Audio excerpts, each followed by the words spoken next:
This two-part tutorial covers the Lost Little Girl achievement or Easter egg on the Call of Duty zombie map Origins. It also serves as a solo strategy guide if you're trying to get this Easter egg on your own. During this tutorial, I'll show you things like the easiest way to complete the hardest step in a solo match for this Easter egg, which is rain fire, getting your Iron Fist before round 19 when you lose your one-punch kill, and many other tips and tricks to help make this a lot easier. Hello and welcome. I'm Crash Power and I do video game tutorials on YouTube. I want to thank you for checking this one out. If you're trying to complete this Easter egg in a custom match, do not reduce the difficulty level to easy, or the staff pedestals won't appear in the robots. This is true for any Black Ops 2 zombie map. Unless the difficulty level is on original, none of the Easter egg related items will spawn. This video picks up right where the first one left off at the end of round 11. I've just upgraded all 4 staffs and now can start working on the steps to complete the Easter egg. There are actually 7 steps you'll need to complete to get the Origins Easter egg. The first of which is called Secure the Keys. It starts with upgrading all 4 of the elemental staffs. The next step is Ascend from Darkness. Then Rain Fire. Unleash the Horde. Skewer the Winged Beast. Wield a Fist of Iron, and the 7th and final step is called Raise Hell, which involves returning to the crazy place, putting each of the upgraded staffs back in their pedestals, then collecting 100 zombie souls until you can open the gateway to Agertha. Whenever you've upgraded all 4 elemental staffs, a staff pedestal will appear in each of the 3 robots, with a 4th staff pedestal appearing at the bottom of the excavation site. You will need to put each staff in its respective pedestal. The 3 robots named Freya, Odin, and Thor hold the ice, wind, and lightning staff respectively. The robot on the left near the church, Freya, will hold the ice staff. Then the robot in the middle, Odin, will hold the wind staff. And finally, the robot Thor at the bottom will hold the lightning staff. Now I'm headed to the bottom of the excavation site. It's still round 12, and I've got 1 uninjured zombie somewhere running around on the map. Actually, I can knock out the 2nd step, Ascend from Darkness, while I'm doing the 1st step, Secure the Keys. I just need to make sure all 6 generators are on. That's all that means. So just check the scoreboard and make sure all are powered up, and you've completed that 2nd step. Since I already have the fire staff, I'm going to go ahead and put it in its stand down here at the bottom of the excavation site.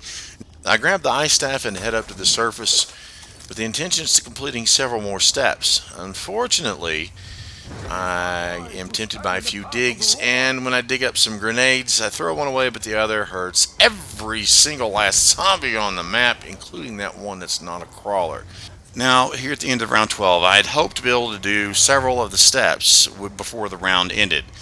But now I'm going to get rid of these 2 crawlers, and initially I don't think this zombie here is hurt. But as you can see here, as soon as I get far enough away, the round ends and a new round starts. It's not a complete loss. All I have to do is let the new round start, whittle them down to 1 or 2 zombies at the end of the round, and then I can continue on with the steps for the Easter egg. However, since I elected to do the upgraded monkey bombs or G-strike grenades first, I still have to fill the 4 soul chests to be able to get my Thunder Fist. It's round 13. I don't want to wait any longer before I start this process. Sometimes in a game you can do 1 box maybe earlier on, but in this case I hadn't got around to it. But the good news is it's round 13. It takes 30 zombie souls to fill these soul chests, so there should be 30 zombies by round 13, no problem. However, I inadvertently kill the last one and have to go again and start with round 14. The easiest way I've found to fill these boxes is just to run around and not kill any zombies, get them all behind you.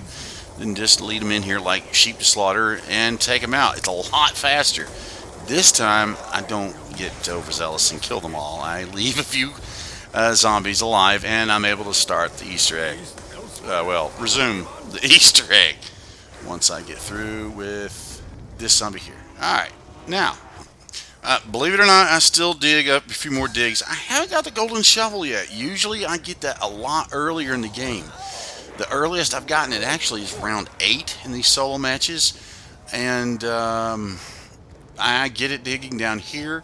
Actually, I find a zombie blood and get an empty perk bottle. It this is part of the process to get all 9 of your perks. If you don't know how to do that, I actually have a separate tutorial on how to do that with a list and a map of every secret location you can find one of those empty perk bottles. But anyway, it's time to get on this Easter egg. So, since I have the ice staff, I head up to the church, figure out which foot of the Freya robot is open, shoot it open and go inside that robot, put the ice staff in its stand, and then head back down to the excavation site to get the next staff. It doesn't matter which one of the staffs you do first. Each staff has to go in a specific location, but you can start with one staff or end with one staff. It does not matter.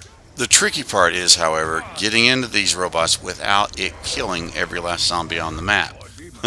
You don't want the round to end, so be sure you have a riot shield. It can help you do this as well. This is the last staff, the wind staff, and when I put it in, all the staff should reappear back at the excavation site. There we go. And now we have a little button here, a little red button in each of the robots. This is going to help us do our next step. Step 3, rain fire. You must have the G-Strike tactical grenades or upgraded monkey bombs before you can progress to this step. There is a hidden seal off the map behind generator 5. It's located right here. To complete this step, you'll need to go into one of the robots and press the red button, which will weaponize them. Then, you'll need to use the G-Strike tactical grenades or upgraded monkey bombs to mark that seal as a target. If you're able to mark that seal as a target while the robots are still weaponized, they will launch artillery, bust open the seal, then you've completed this step. You have a very limited amount of time from the moment you press that red button until you can actually mark that target.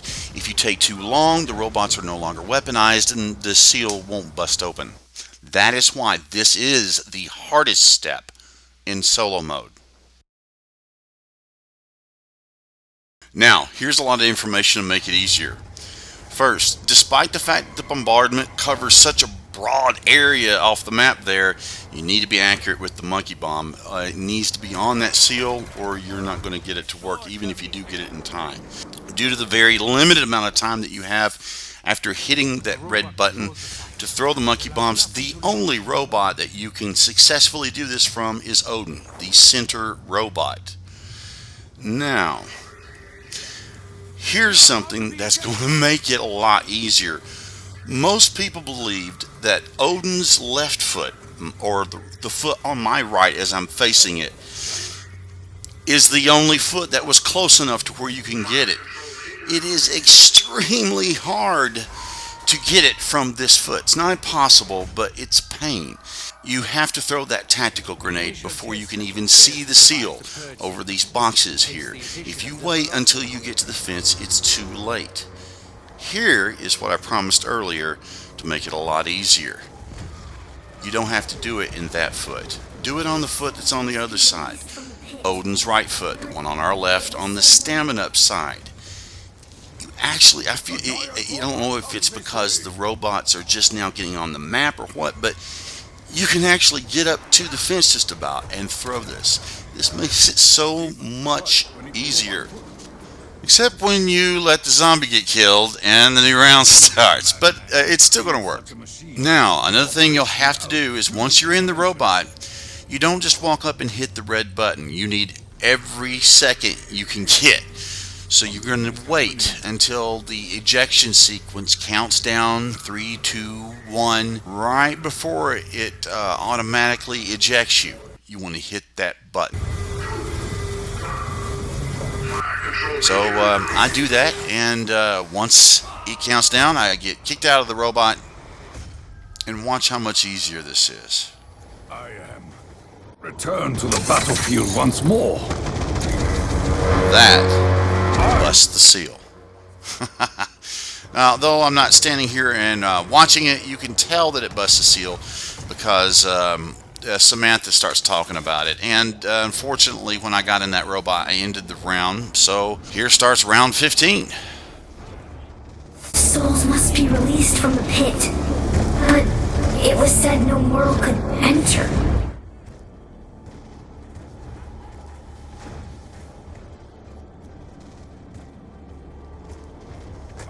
If you've never done this before, I'll just go ahead and tell you, now that you know that you can only use one robot to do this step can take a long time to wait for this robot. Actually, once it took me 50 minutes. One time saving tip that I've seen in some tutorials is, do you remember earlier, as you see here, when I put that fourth staff in the center robot? I chose to put the wind staff in last on purpose because look, the little red button appears. Now, you might think that you could just hit the red button and then throw the monkey bomb and you save yourself a significant amount of time, especially since there's only one robot right now and you don't have to wait as long. Unfortunately, that's not true. Here, listen to what Maxis says.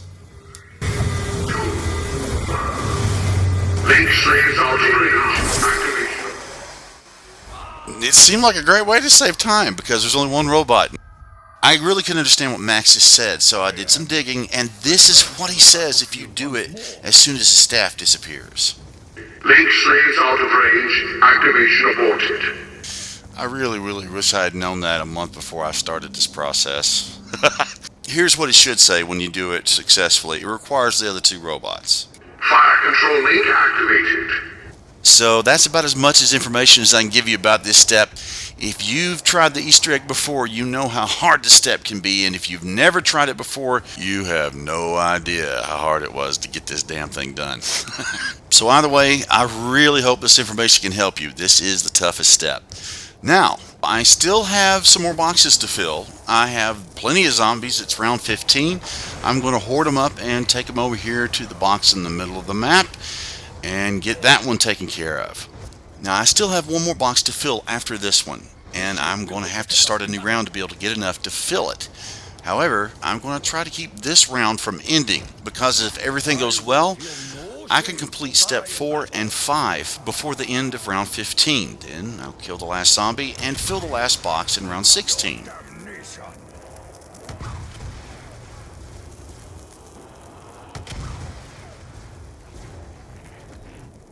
There we go.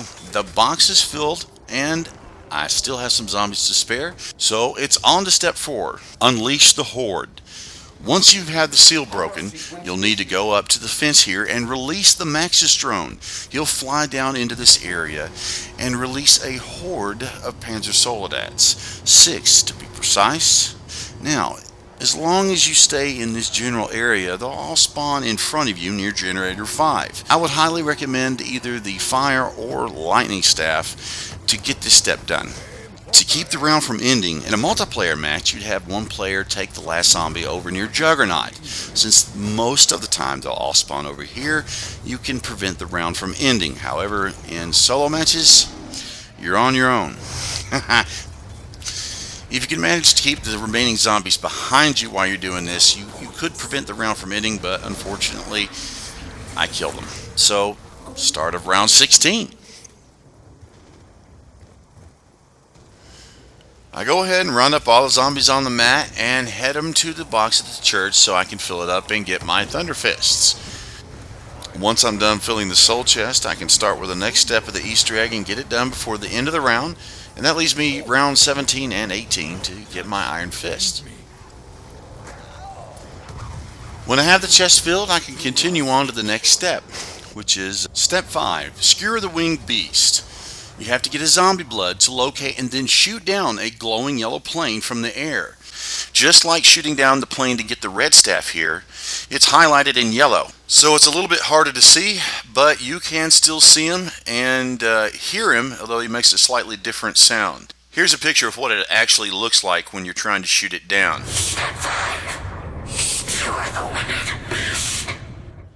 Now, I've played with different friends, and a lot of times someone will say, I can't see it, and lose the zombie blood and not shoot it down. Sometimes it's easy to spot, sometimes it takes a minute. When you shoot the plane down, the pilot will fall down to the map and run around the excavation site in a clockwise direction. If you can shoot down the plane fast enough, you'll have enough time to locate its pilot and kill him as well before zombie blood expires, because you're only able to see the plane and its pilot when you're in zombie blood mode. Now, you can find zombie bloods in digs or when you kill zombies, but You can create a zombie blood at will using the ice staff. You can do this once a round unless the weather is raining by shooting 3 flaming carts around the excavation site with the ice staff. You put the flames out in each of the carts and then zombie blood will appear at the top of the excavation site. It doesn't matter whether or not you have the ice staff upgraded, you just need to make sure you're close enough to put the flames out, and there is a time limit, so if you take too long you have to do it again. It's the end of round 16. I just created my zombie blood, and I'm looking for the plane right now. In our enemy's behavior.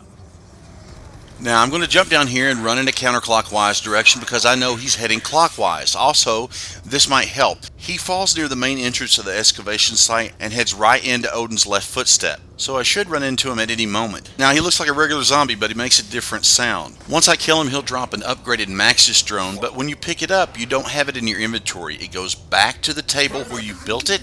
As soon as it cools off, you can pick it up whenever you want. And now I'm ready for the next step, but I can't do it without my Thunder Fists. So I pick it up at Generator 6 and then head to the bottom of the excavation site, where I'm ready to start Step 6, Wield a Fist of Iron.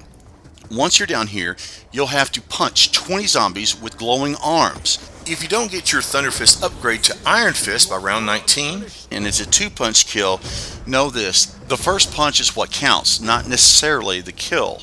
When you punch them one time, their arms will stop glowing, you'll hear a faint sound, and that counts towards your 20 zombies. Then you can kill them any way you want.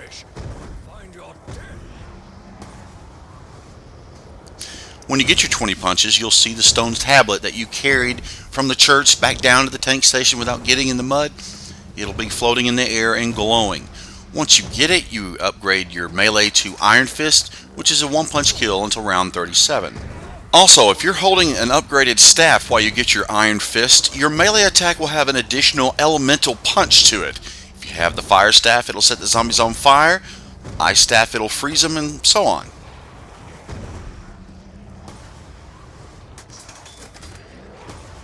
Well, it's the end of round 17, and I have to punch a few more before I can get my Iron Fists. This momentary break brought to you by Pepper's Diapers. Just like your boss, they're always on your ass and full of shit. Where the hell are they? You may have noticed that they're attacking the generator. I don't care.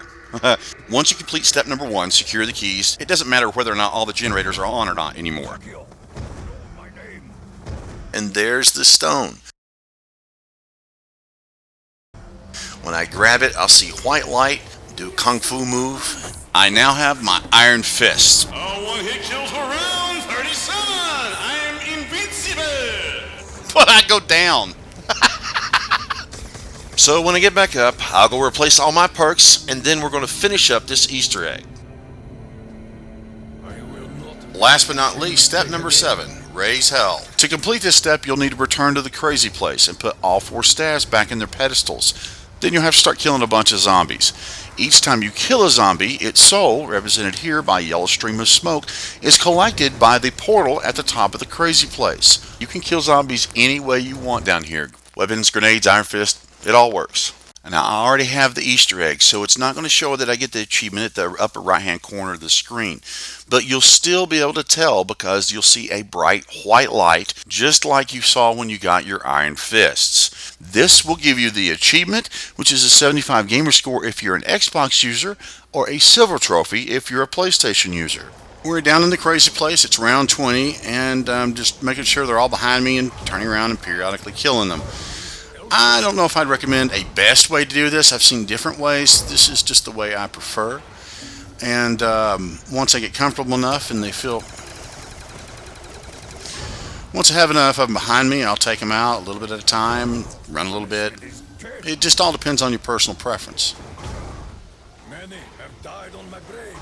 Now, I've got quite a few behind me right now, so if I can get around this corner, I'll turn around and try to take out a bit.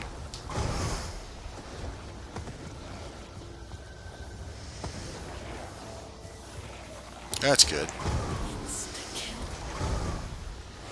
Oh, insta-kill. Unfortunately, I screw up and hit a nuke. So, I didn't get enough that zombies that round. We'll skip to the next round, round 21. And after a few kills here at the start of the round, I get the Easter egg.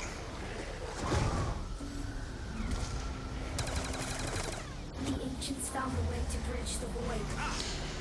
And now you have it. You'll see the cloud up there above the center of the crazy place. That would be the achievement. Unfortunately, you don't see it at the upper left-hand corner, once again, because I already have that Easter egg. There's one final step in the Easter egg that's optional, called freedom. It depends on whether or not you want to continue playing or in the game and see a cutscene. As soon as a portal is open, that gives you the Little Lost Girl achievement. You get the Maxis drone and deploy it into the portal. He'll fly up and join his daughter Samantha. Afterwards, a beam of light will shine down in the center and gives you the option to teleport by pressing the action button. If you do that, it will end the game and you'll see a cutscene.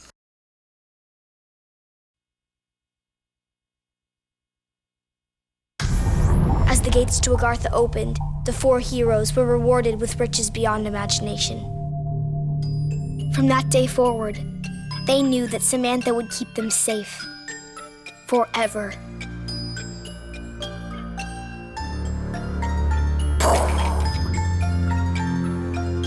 You're getting everything wrong.